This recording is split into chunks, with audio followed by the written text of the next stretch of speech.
Jah Green pativito kandafo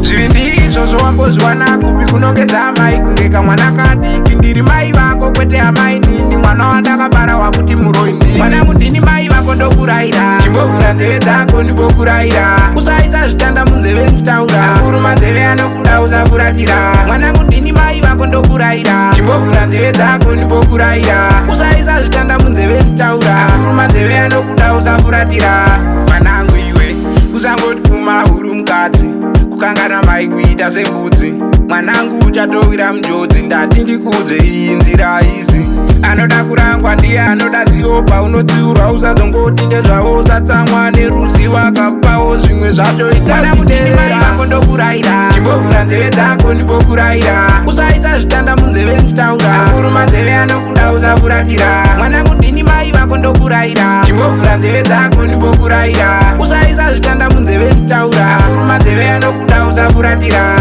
misodzi yangu haibudire mahara kutema kwangu uchakubhadhara 9 manzi mudumbu ndakakutakura zivo ndiramba nhasi mwana wandakazvara uchazondidemba taparadzana makore yawandapfuura zana